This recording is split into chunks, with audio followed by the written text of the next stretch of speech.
Joining me here for the Melbourne Design Awards, I have Paul and Merrin, who are from Bent Architecture, talking about one project in particular called Melrose Health Headquarters. So, Paul, take me back to the origins of this project.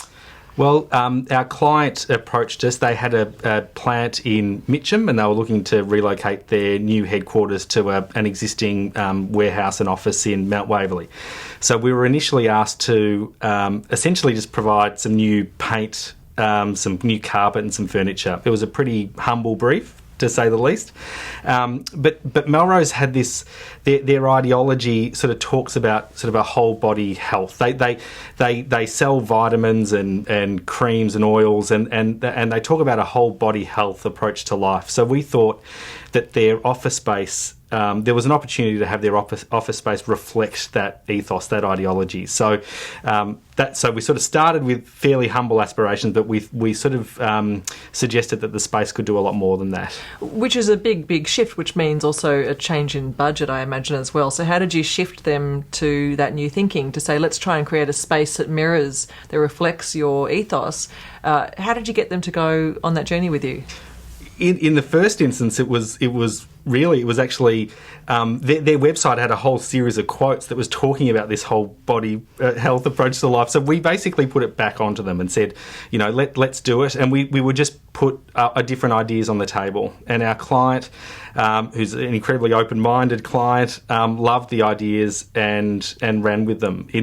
Ran with 9 out of the 10 of the ideas that we came up with. And so the project evolved. There wasn't really a clearly defined brief and budget necessarily at the start of the project, and we would just put ideas down on the table and it would evolve from there. Okay, so you managed to get them across the line to try something a bit more experimental, a bit more something that was about health and wellness and for the employees as well. What did you do? How did you make it a bit more interesting than a couple of carpet squares, Merrin? Well, the existing building didn't really relate to its beautiful northern frontage. So we basically created a steel arbour at the front of the site that greenery could grow up. And it created a whole lot of beautiful sunshade, but also this beautiful filtered light. And we also brought the greenery into the interior of the office. We also replaced the windows with openable windows. The staff could sit and enjoy being kind of in an indoor-outdoor space. So that was the first thing that we did. And then, of course, the thing I always quite like when I look at the pictures too, there's the yellow lines that run down the middle, which must be for safety reasons. Is that right? Or is there something else going on there, Paul? Oh, there was a bit of creative license with that. I mean, one of the things that we wanted to do was, so the existing building had a big warehouse at the back, office out the front. So a very clear, strong sort of demarcation between the two spaces. And one of the things that we wanted to do was to actually merge, warehouse and office a little bit, so that the staff could feel as though they were part of one organisation, because otherwise people are often segregated. Yeah, there's like admin and people in the people at the front section, of yeah. So one of the things that we did, in addition to creating a connection to the garden out the front and that northern sun and bringing the landscape in, openable windows, we also cut some quite significant openings in the wall between the office and the warehouse.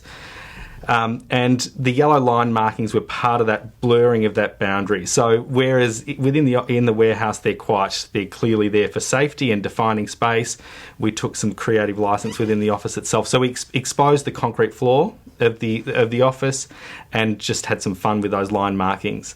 One of the other things that we did to strengthen that link was we brought some of the pallet racking from within the warehouse. We brought that into the office as well. So the pallet racking defines that edge, the divider between the two, and within the office it stores planter boxes, stores all of their stationery, all of the really boring stuff in an office.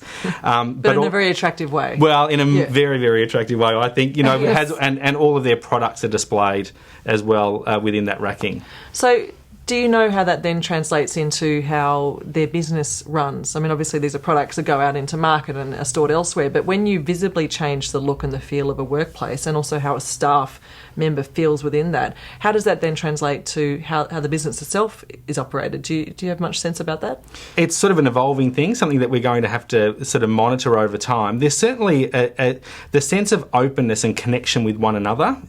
You definitely sense that. I think there was someone commented commented on how everyone was dressing up much more when they came to work. Oh, that's interesting, isn't it? when they did in their old office. And I think it was just that, it was just a much nicer space, and people sort of feel better about being in there. Would you agree? Absolutely. And also just in terms of the co-workers being able to mingle, meet up for lunch when you're working in the office versus the warehouse. Just having that visual connection now makes a world of difference in terms of feeling like you all belong to the one organisation. So that's been a big cultural shift for them, because previously they were in completely disconnected areas, and it didn't feel like they were working for the same company. So often we hear about startups and other sort of organisations, even design studios, and how they're reconfiguring their offices for the future of their workplace in order to be flexible and agile. Everybody's got these different kind of workplaces to sit at. But to think about it from a point of view of a place that is essentially a warehouse and an office space, this is it a methodology, a design methodology that can be translated to other businesses, do you think?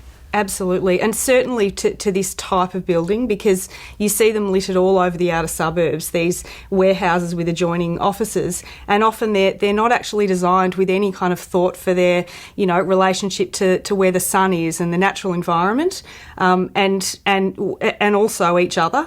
So just the ability to actually open them up and liberate the experience of them, this could be applied in any number of ways to any number of buildings. But you need the client, you need the right type of client who Exactly. understands the potential and actually possibly even the monetary benefits for them to take this sort of leap, I guess. Absolutely. I mean, visitors to Melrose now, they enter into a double height space that it has a tree in it. It's got a big weeping fig that is thriving in the indoor environment, and it's flooded with natural light. It feels, and you're surrounded by products. So, visitors now to that company immediately understand what the company's about. It's fantastic to see such a new environment applied to a very traditional factory space. So congratulations, Maren and Paul. Thanks very much. Thanks very much, Ta.